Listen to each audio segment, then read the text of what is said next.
الحمد لله نحمده ونستعينه ونستغفره ونؤمن به ونتوكل عليه ونعوذ بالله من شرور أنفسنا ومن سيئات أعمالنا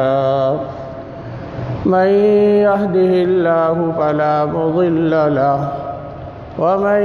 يضلله فلا هادي له ونشهد أن لا إله إلا الله وحده لا شريك له ونشهد أن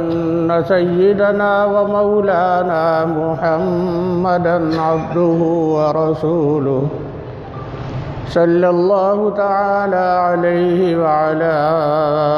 آله وأصحابه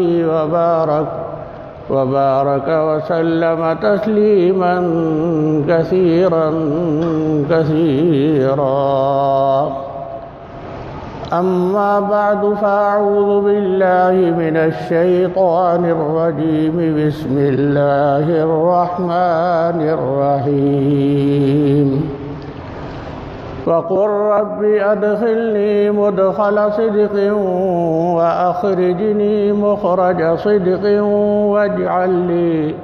واجعل لي من لدنك سلطانا نصيرا آمنت بالله صدق الله مولانا العظيم۔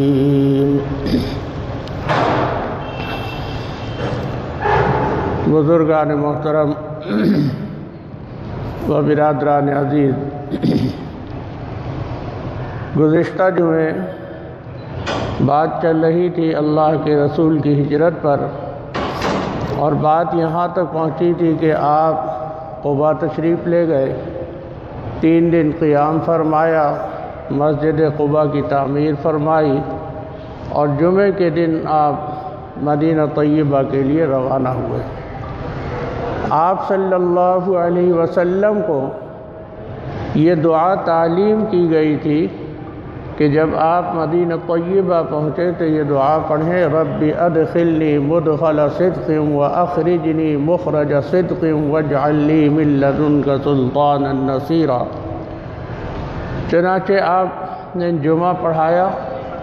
اور جمعہ پڑھانے کے بعد آپ صلی اللہ علیہ وسلم مدینہ طیبہ کی طرف روانہ ہوئے۔ مسجد قباء سے مدینہ طیبہ 3 میل کا فاصلہ ہے۔ چنانچہ جمعے کے بعد جب آپ روانہ ہوئے تو صحابہ کرام کا ایک بہت بڑا لشکر آپ کے ساتھ تلواریں اور نیزے لیے ہوئے، کچھ آگے کچھ پیچھے، کچھ دائیں کچھ بائیں چلے جا رہے ہیں، اور آپ کی خواہش یہ تھی کہ بنو نجار میں میرا قیام ہو، صرف خواہش تھی، اور ہر صحابی یہ چاہتے تھے کہ آپ کا قیام ہمارے ہاں ہو اور آپ کی میزبانی کا شرف ہمیں حاصل ہو جائے۔ بعض صحابہ کرام نے اونٹنی کی مہار پکڑنی چاہی تو آپ نے فرمایا اسے چھوڑ دو، یہ اللہ تعالیٰ کے حکم کے تابع ہے۔ چنانچہ اونٹنی چلتی رہی، اور راستے میں چھتوں پر عورتیں چڑھ کر آپ کی زیارت کر رہی، بچیاں آپ کی خوشی میں پڑھ رہی کیا نام ہے، طلع البدر علینا من ثنیات الوداع وجب الشکر علینا ما دعا للہ داعی ایہا المبعوث فینا جئت بالامر المطاع۔ یوں آپ صلی اللہ علیہ وسلم اپنی اونٹنی پر سوار ہو کر مدینہ طیبہ پہنچے۔ مدینہ طیبہ جب آپ پہنچے تو آپ کی اونٹنی چلی جا رہی تھی، پھر ایک جگہ بیٹھ گئی، لیکن آپ نہیں اترے۔ اس کے بعد وہ اونٹنی کھڑی ہوئی، پھر ایک چکر لگایا اور آ کر بیٹھ گئی، اور بیٹھ کر گردن ڈال دی، اور آپ اونٹنی سے اتر گئے۔ اور یہ وہ جگہ تھی کہ جس کے سامنے حضرت ابو ایوب انصاری رضی اللہ عنہ کا مکان تھا۔ حضرت ابو ایوب انصاری رضی اللہ عنہ علماء یہود کی اولاد میں سے تھے، اور یہاں میں مختصراً وہ واقعہ بھی عرض کر دوں تاکہ بات اور واضح ہو جائے گی۔ واقعہ یہ پیش آیا تھا کہ آپ کی بعثت سے تقریباً کوئی 600 سال 550 سال پہلے شاہ طبہ 400 علماء یہود کو لے کر سفر کر رہے تھے۔ جب یہ لوگ مدینہ طیبہ پہنچے تو علماء یہود نے بادشاہ سے کہا کہ آپ ہمیں یہاں رہنے کی اجازت دے دیں۔ انہوں نے کہا بھئی کیوں؟ کہا کہ یہ جو علاقہ ہے ہم نے اپنی کتابوں میں پڑھا ہے اور صحیفوں میں کہ یہ آخری نبی کی ہجرت گاہ ہے، اور آخری نبی یہاں ہجرت فرما کر تشریف لائیں گے۔ شاہ طبہ نے اجازت دی، 400 علماء کے لیے 400 مکانات بنوائے، سب کی شادیاں کروائی، اور ایک مکان بنوایا اور کہا کہ یہ مکان خاص طور پر اللہ کے رسول کے لیے ہے، آپ جب ہجرت فرما کر تشریف لائیں گے تو اس مکان میں قیام فرمائیں گے۔ چنانچہ ایک کام تو یہ کیا، دوسرا یہ کام کیا کہ اس نے ایک خط لکھا اللہ کے رسول کے نام نامی اس میں گرامی سے، اور اس کا خلاصہ یہ تھا کہ میں گواہی دیتا ہوں کہ آپ اللہ کے رسول ہیں۔ دوسری بات یہ کہ اگر میں اس وقت تک زندہ رہا کہ جب آپ تشریف لائیں گے تو میں آپ کی مدد کروں گا، آپ کے دشمنوں سے لڑوں گا۔ اور اس خط پہ مہر لگا کر اس وقت جو موجود تھے ان کو دیا، اور کہا کہ اگر آپ زندہ ہوں اور وہ تشریف لے آئیں تو یہ میرا خط انہیں پیش فرما دیں، اور اگر آپ کا انتقال ہونے لگے تو اپنی اولاد کو وصیت کر دیں۔ چنانچہ ان کا تو انتقال ہو گیا، اور یہ خط نسل بعد نسل حضرت ابو ایوب انصاری رضی اللہ عنہ کی خدمت میں پہنچا، اور حضرت ابو ایوب انصاری رضی اللہ عنہ نے وہ خط بعد میں آپ کی خدمت میں پیش کیا، اور آپ نے ان کے ایمان کی گواہی بھی دی۔ ایک تو مسئلہ یہ ہو گیا۔ دوسرا مسئلہ یہ کہ جب یہ آپ کی اونٹنی بیٹھ گئی تو حضرت ابو ایوب انصاری رضی اللہ عنہ جلدی سے سامان اٹھا کر لے گئے۔ خوش قسمتی ہے سید الانبیاء کے میزبان بن رہے ہیں۔ تو ان کے 2 منزلہ مکان تھا، ایک اوپر ایک نیچے، تو انہوں نے چاہا کہ آپ اوپر قیام فرمائیں۔ آپ نے فرمایا نہیں، نیچے ٹھیک ہے، لوگوں کا آنا جانا ہوگا تو میں تکلیف ہوگی، تو آپ نے نیچے قیام فرمایا، اور یہ میاں بیوی اوپر قیام فرمانے لگے۔ اب یہاں ایک اور بات بھی عرض کر دوں، سید الانبیاء نیچے ہیں اور ان کے ایک صحابی اوپر ہیں۔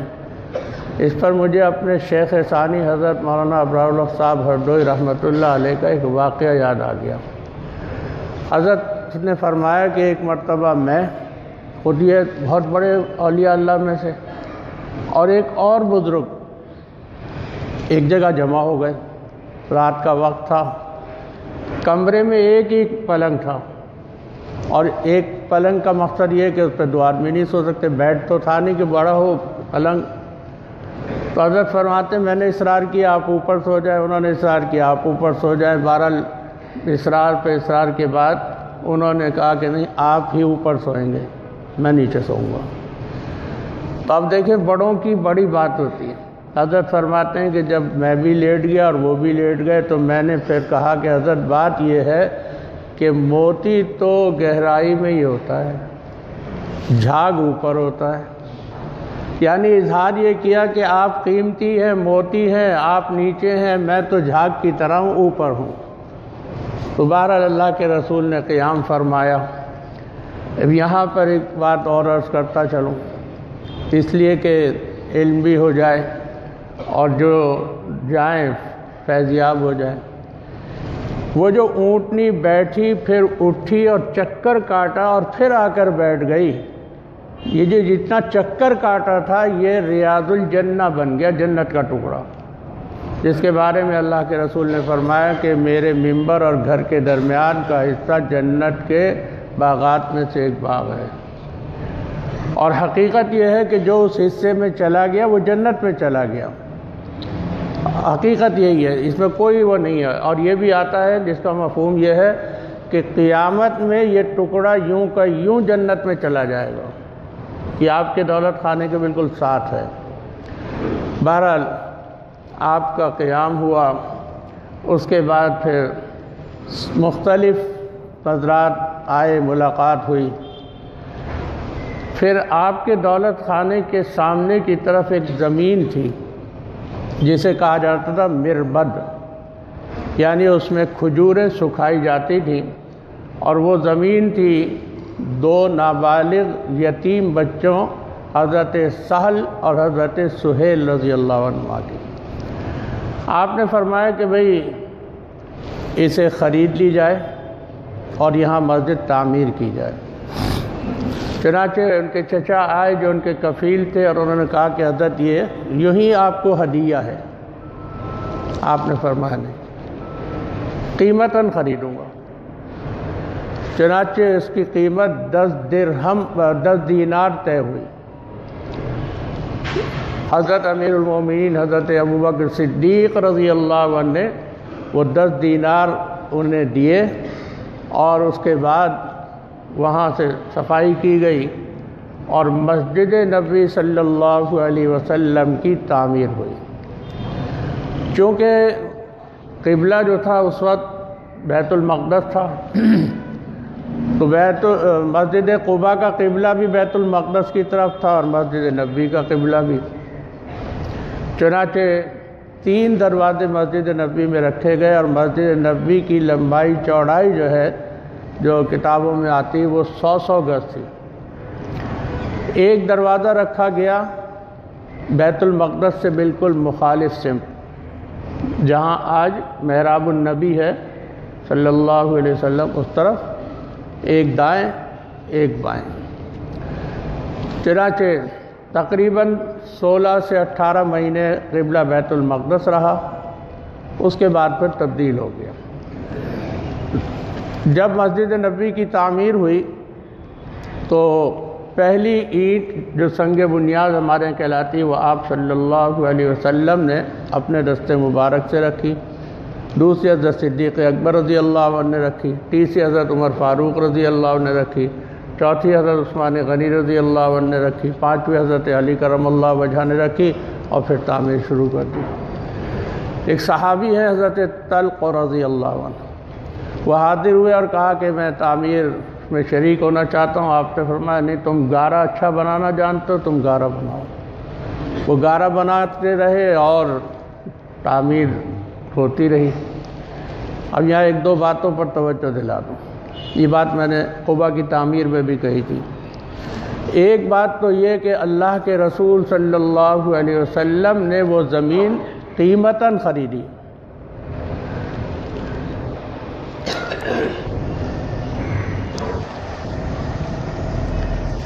یوں ہی نہیں، اس لیے کہ یتیم بچوں کا مال ہے، نابالغ ہیں، نابالغ ہو تو اس کی کوئی چیز خوشی سے بھی نہیں لے سکتے، اس لیے آپ نے قیمتاً اس کو خرید فرمایا۔ اور دوسری بات کیا تھی کہ بنفس نفیس اس کی تعمیر میں شریک ہوئے۔ آج ہمارے جیسا کوئی مولوی ہو، چودھری ہو، بڑا ہو، تو وہ بس ایک کرنی بھر کے سیمنٹ کی ڈال کر اپنا پتھر لگ جائے گا اور اس کے بعد بیٹھ جائے گا آرام سے، دوسرے کام کرتے رہیں۔ بنفس نفیس شریک ہوئے، اور یہ سب جگہ پر، قباء میں بھی شریک ہوئے، یہاں بھی شریک ہوئے، حتیٰ کہ خندق کھودنے میں بھی شریک ہوئے، ہر موقع پر۔ اور یہ تعلیم دی کہ دیکھو جب کوئی ایسا موقع آئے تو سب مل کر کرو، سب۔ اور وجہ وہی ہے کہ سب اللہ کے بندے اور سب اللہ کی رحمت اور ثواب کے محتاج ہیں۔ بہرحال مسجد نبوی صلی اللہ علیہ وسلم تعمیر کی گئی، کھجور کے تنوں کا ستون بنایا گیا اور اس کے پتوں کی چھت بنائی گئی، اور اس کی بلندی اتنی تھی جو قد آدم کے برابر۔ ایک تابعی ہے، وہ فرماتے ہیں کہ میں چھوٹا بچہ تھا، اپنی والدہ کے ساتھ اماؤں کے گھر جاتا تھا، تو مسجد جاتا تھا تو مسجد کی چھت پہ ہاتھ لگا لیتا تھا، اور جب بارش ہوتی تھی تو پانی ٹپکتا تھا، تو درخت کے پتے کیا روکیں گے، پھر اس کو مٹی سے لیپ دیا گیا۔ چنانچہ مسجد تعمیر ہو گئی، نمازیں شروع ہو گئیں۔ 16 مہینے تک یہ سلسلہ رہا۔ 16 مہینے کے بعد جب قبلہ بیت اللہ کی طرف منتقل کر دیا گیا تو پھر دائیں بائیں کے دروازے کھلے رہے، قبلے والا بند کر کے پیچھے کی طرف کھول دیا گیا اور قبلہ اس طرف ہو گیا۔ اور یہ خاص بات عرض کر دوں، میں یہ نہیں کہتا کہ کسی کو نہیں معلوم، لیکن اندازہ یہ ہے کہ 99% لوگ اس سے واقف نہیں ہیں۔ اللہ کے رسول نے جو 16 مہینے امامت فرمائی وہ جگہ آج بھی موجود ہے، لیکن لا علمی کی وجہ سے لوگ وہاں سے پاؤں رکھ رکھ کے گزر جاتے ہیں اور یہ محسوس بھی نہیں ہوتا کہ ہم کیا کر رہے ہیں۔ اور اس کی علامت عرض کر دیتا ہوں، یاد رہے نہ رہے، کہ جو ستون عائشہ ہے اس کی طرف پیٹ کر کے اگر چلیں تو چھٹا ستون ہے، اس ستون کے بالکل برابر میں آپ کا مصلی۔ جو جانتے ہیں وہ آج بھی بچ کے نکل جاتے ہیں، پیر نہیں رکھتے۔ جیسے محراب النبی ہے نا آج، کہ ہم چاہتے ہیں وہاں سر ٹک جائے تو ہمارے لیے سعادت ہے، تو یہ بھی تو آپ کا مصلی ہے۔ 16 مہینے امامت فرمائی ہے آپ نے وہاں پہ، مگر چونکہ قالین بچھے ہے، عام علم نہیں ہے، تو لوگ گزر بھی جاتے ہیں، بیٹھتے بھی ہیں، سب کچھ ہے، لیکن اندازہ نہیں ہے، اور وہاں کی برکت کا احساس بھی نہیں ہوتا کیونکہ پتہ نہیں ہے۔ بہرحال مسجد نبوی میں سلسلہ چلتا رہا۔ پھر سن 7 ہجری میں خیبر فتح جب ہوا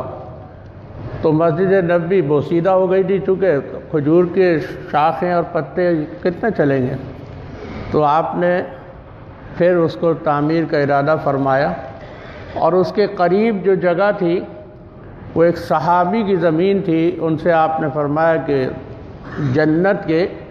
ایک بہت بڑے رقبے کے بدلے میں دے دو۔ انہوں نے معذرت کر لی، اور معذرت اس لیے کی کہ حضرت میرے اہل و عیال ہیں، میں غریب بہت ہوں، مجبوری ہے، ورنہ پیش کر دیتا۔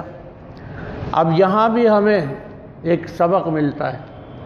کہ ہمارے نبی نے کتنا صاف معاملہ رکھا ہے۔ آج کوئی پیر ہو اور وہ یہ کہہ دے کہ یہ کام کر دو تو مرید کی مجال نہیں ہے وہ نہ کر سکے، اگر کر دی تو اس کا پھر اللہ ہی حافظ ہے۔ سید الانبیاء فرما رہے ہیں کہ زمین دے دو، اور کہا حضرت میں نہیں دے سکتا، تو آپ نے پلٹ کر یہ بھی نہیں فرمایا کہ اچھا ٹھیک ہے نہیں دیتے کوئی بات نہیں، رات کو خالی کرا لوں گا، نہیں۔ چنانچہ یہ بات پتہ چلی امیر المومنین حضرت عثمان ابن عفان رضی اللہ عنہ کو، وہ گئے اور جا کر ان صحابی سے وہ زمین خریدی، اور اللہ کے رسول کی خدمت میں حاضر ہوئے اور عرض کیا کہ حضرت آپ نے ان سے جو جنت کے ایک بہت بڑی جگہ کے بدلے یہ زمین خرید فرما رہے تھے، مجھ سے خرید لیجئے۔ آپ نے فرمایا ٹھیک ہے۔ حضرت میں نے انہیں پیسے دے دیے، یہ زمین میں آپ کے ہاتھ بیچتا ہوں جنت کے جو ہے وہ زمین اور محل کے بدلے۔ آپ نے منظور فرما لیا، اور اس کے بعد پھر آپ نے اثر نو تعمیر فرمائی۔ آپ نے جو سن 7 ہجری میں تعمیر فرمائی تھی اس کی نشانی عرض کر دیتا ہوں۔ جب آپ پہلی چھتری میں کھڑے ہوں گے، پہلی چھتری کا مقصد ہے ترکی عمارت کے ساتھ جو چھتریاں ہیں، تو پہلی چھتری میں کھڑے ہوں اور قبلے کی طرف منہ کر کے ستون الٹے ہاتھ سے گننے شروع کریں، الٹے ہاتھ سے گنتے ہوئے جائیں گے، 13واں ستون ہے، اس پہ عربی میں لکھا ہوا ہے حد مسجد النبی صلی اللہ علیہ وسلم، کہ یہ اللہ کے رسول کے وقت کی مسجد کی حد ہے، اور وہ ایک پہ نہیں ہے، پہلے ستون سے آخری ستون قبلے تک سارے ستونوں پہ لکھا ہے کہ یہ وہ حصہ ہے جو اللہ کے رسول نے بنفس نفیس تعمیر فرمایا تھا۔ پھر اس کے بعد تو تعمیرات ہوتی رہی، حضرت عمر رضی اللہ عنہ نے آگے کی طرف 3 صفحے بڑھائیں، پھر عثمان غنی رضی اللہ عنہ نے بڑھائیں، پیچھے بڑھائیں، دائیں بائیں، وہ ماشاءاللہ، اور اب اب جو اس وقت مسجد کی بات کر رہا ہوں، آئندہ کی نہیں، اس وقت جو مسجد نبی صلی اللہ علیہ وسلم ہے، اگر 1 نمبر گیٹ سے گھوم کر واپس 1 نمبر گیٹ پر آ جائیں تو اس وقت کا، آپ کے وقت کا جو مدینہ شہر قلعے کے اندر بند تھا، وہ پورا شاہ فہد نے مسجد نبی کے اندر لے آئے ہیں وہ، یعنی پورا اس وقت کا قلعے والا مدینہ شہر آپ گھوم سکتے ہیں کتنا بڑا تھا۔ اس کے علاوہ آباد تھا مدینہ طیبہ، لیکن قلعے کے اندر جو تھا وہ یہ تھا۔ تو یوں مسجد نبی صلی اللہ علیہ وسلم کی تعمیر ہوئی، اسی میں اللہ نے جنت کا ٹکڑا رکھا، آپ صلی اللہ علیہ وسلم وہاں موجود ہیں، بنفس نفیس تعمیر فرمائی۔ اور ایک بات اور عرض کر دوں، بعض حضرات یہ پوچھتے ہیں کہ جی ایک مسجد ہے مدینہ طیبہ میں جسے مسجد قبلتین کہتے ہیں، کہ جی اسے قبلتین کہتے ہیں تو باقی مسجدیں کیا ہیں؟ اصل وجہ یہ ہے کہ قبلتین یوں کہتے ہیں کہ آپ وہاں بنفس نفیس نماز کی امامت فرما رہے تھے، 2 رکعت آپ بیت المقدس کی طرف پڑھا چکے تھے، 2 باقی تھی کہ قرآن کا حکم آیا فَوَلِّ وَجْهَكَ شَطْرَ الْمَسْجِدِ الْحَرَامِ، کہ اپنا رخ مبارک مسجد الحرام کی طرف فرما لیجئے۔ تو بیت المقدس ادھر ہے، بیت اللہ ادھر ہے، بالکل مخالف ہے، تو آپ ادھر منہ کر کے امامت فرما رہے تھے، آپ نے اپنا رخ گھما لیا، تو 2 رکعت بیت المقدس کی طرف، 2 بیت اللہ کی طرف پڑھائیں، اس لیے اس کا نام قبلتین پڑ گیا، ورنہ مسجد قباء اور مسجد نبی بھی قبلتین ہی ہیں، 2 قبلوں کی طرف نمازیں پڑھی گئی ہیں دونوں میں، قباء میں بھی، قباء اسلام کی پہلی مسجد ہے، اور قبلتین میں بھی، مگر چونکہ آپ وہاں بنفس نفیس موجود تھے اس لیے اس کا نام قبلتین پڑ گیا، مگر دونوں جگہ جو ہے مصلی دونوں طرف تھے۔ تو بہرحال مسجد نبی صلی اللہ علیہ وسلم کی تعمیر ہوئی، صحابہ کرام تشریف لائے، نمازیں ہوئیں، اللہ رب کریم نے اپنا فضل فرمایا، مسلمانوں کو سکون ہوا، پریشانیوں سے نکلے،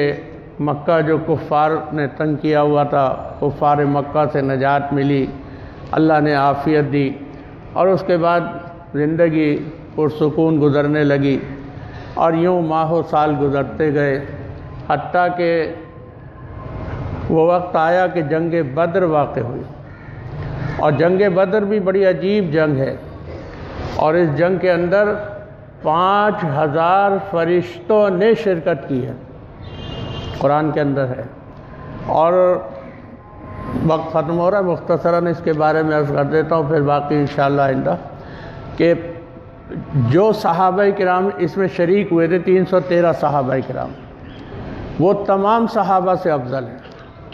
اور حضرت جبرائیل امین علیہ السلام نے فرمایا کہ جو فرشتے بدر میں شریک ہوئے تھے وہ باقی فرشتوں سے افضل ہیں، اور اللہ نے حکم دیا فرشتوں کو فَاضْرِبُوا فَوْقَ الْأَعْنَاقِ وَاضْرِبُوا مِنْهُمْ كُلَّ بَنَانٍ، کہ ان کافروں کے پوروں پہ مارو اور گردن پہ مارو، تو کہتے ہیں کہ کافر جو ہیں ان کے کالا نشان ہوتا تھا اور کوئی زخم نہیں اور مرے پڑے ہوتے تھے، اور 313 کو اللہ نے فاتح بنایا ان 1000 آدمیوں پر جو مسلح بھی تھے، سواریاں بھی تھی، خوراک بھی تھی، اور یہاں پہ بہت ہی محدود ہتھیار، سواری اور سب کچھ کے باوجود اللہ تعالیٰ نے عزت بخشی اور اپنے نبی کو کامیاب فرمایا۔ یہاں ایک واقعہ مختصر عرض کے بعد ختم کرتا ہوں، بہت بڑی بات ہے، اور قرآن نے یوم الفرقان فرمایا اس کو۔ اس جنگ میں جب آپ جانے لگے تو حضرت عثمان غنی رضی اللہ عنہ کی جو اہلیہ تھی، آپ کی صاحبزادی حضرت رقیہ رضی اللہ عنہ بیمار تھی اور بہت بیمار تھی، تو آپ نے فرمایا کہ آپ مدینہ میں ٹھہریں، ان کی تیمارداری کریں، جنگ بدر میں نہیں گئے، صحابہ چلے گئے، پھر حضرت رقیہ رضی اللہ عنہ کا انتقال ہو گیا، تو حدیث میں آتا ہے، مفہوم یہ ہے کہ جب انہیں دفن کر کے مٹی ڈال کے ہاتھ جھاڑ رہے تھے تو ایک صحابی اطلاع لے کے آئے کہ بدر فتح ہو گئی۔ اب یہ بات تو ختم ہو گئی، لیکن جب آپ واپس تشریف لائے تو جو مال غنیمت تقسیم کیا اس کا حصہ آپ نے حضرت عثمان غنی رضی اللہ عنہ کو بھی دیا، اور یہ اصحاب بدر میں شمار ہوئے، وجہ کیا ہے؟ اپنی بیوی کی خدمت کرنے پر۔ ہمیں اللہ نے یا نبی نے یہ تعلیم دی کہ اپنے گھر والوں کی خدمت کرنا سعادت بھی ہے اور عبادت بھی ہے۔ جو آج ہم بھاگتے ہیں نا کہ جی بیوی تو بیمار ہے، بھاگو نکلو گھومو، باہر نکلو گھومنے جا رہے ہیں، کام پہ جا رہے ہیں۔ ایک موقع پر میرے والد ماجد رحمۃ اللہ علیہ نے اپنے شیخ ثانی حضرت مولانا عبد المجید صاحب بن شرایونی رحمہ اللہ کو لکھا کہ آنے کو جی چاہتا ہے۔ حضرت اس وقت خانے وال میں قیام پذیر تھے۔ آنے کو جی چاہتا ہے لیکن بچے بھی ٹھیک نہیں ہیں، اہلیہ کی بھی طبیعت خراب ہے اور مالی بھی مسائل ہے، تو حضرت نے لکھا کہ اپنے بیوی بچوں کی خدمت کرو، ان کا خیال رکھو، آنے کی ضرورت نہیں ہے،